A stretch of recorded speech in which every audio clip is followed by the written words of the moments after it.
Predeterminism is the idea that all events are determined in advance. Predeterminism is the philosophy that all events of history, past, present and future, have been already decided or are already known, including human actions. Predeterminism is closely related to determinism. The concept of predeterminism is often argued by invoking causal determinism, implying that there is an unbroken chain of prior occurrences stretching back to the origin of the universe. In the case of predeterminism, this chain of events has been pre-established, and human actions cannot interfere with the outcomes of this pre-established chain. Predeterminism can be used to mean such pre-established causal determinism, in which case it is categorized as a specific type of determinism. It can also be used interchangeably with causal determinism, in the context of its capacity to determine future events.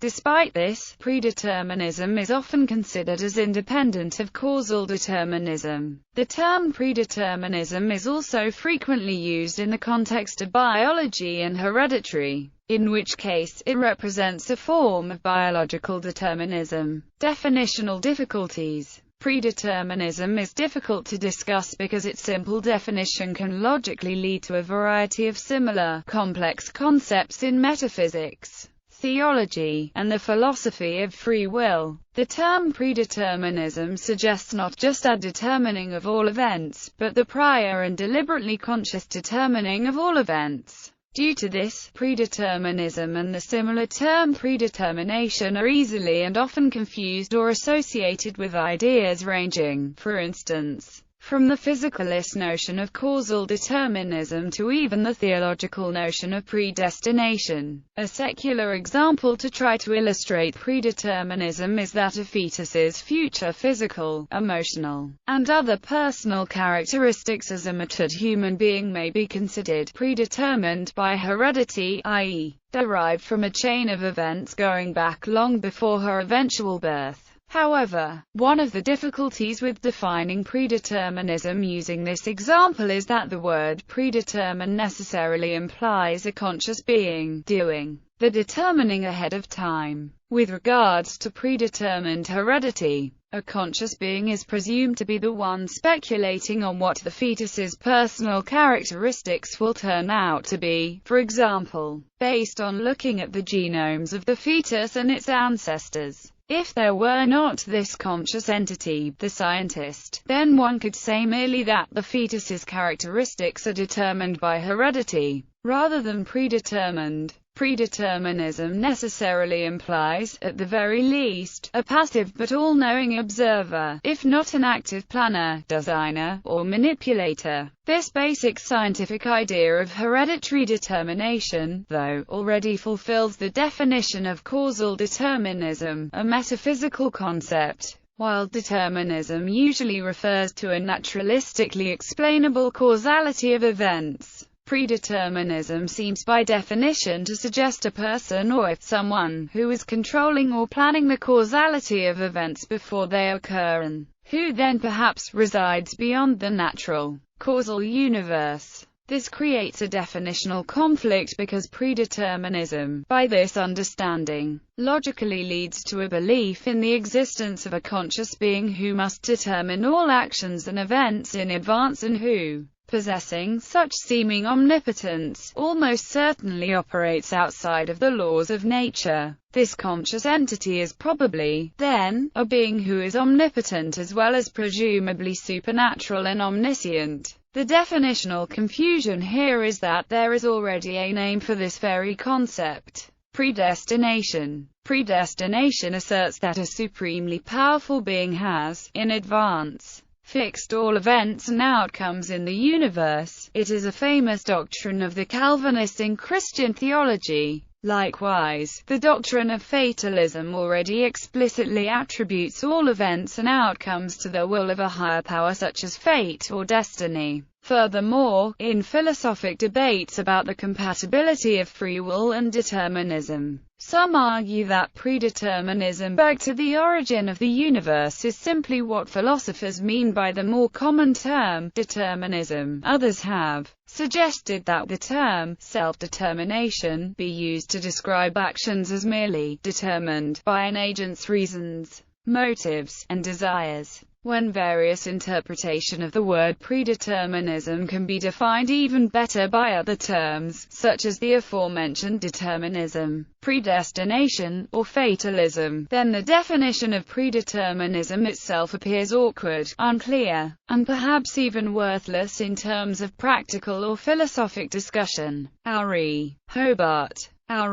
Hobart is the pseudonym of Dickinson S. Miller, a student of William James who was later one of James' closest personal friends and for some years a colleague in the Harvard philosophy department. Hobart criticized the core idea of James' the will to believe, namely that it was acceptable to hold religious faith in the absence of evidence for or against that faith. James referred to Miller as my most penetrating critic and intimate enemy, nearly 25 years after James' death. Hobart published a short article in Mind in 1934 that is considered one of the definitive statements of determinism and compatibilism. It was entitled Free Will as Involving Determination and Inconceivable Without It. Hobart's compatibilism was similar to earlier landmark positions by Thomas Hobbes and David Hume, as refined in the 19th-century compatibilist views of John Stuart Mill, Henry Sidgwick, and F. H. Bradley. But unlike them, Hobart explicitly did not endorse strict logical or physical determinism, and he explicitly did endorse the existence of alternative possibilities, which can depend on absolute chance.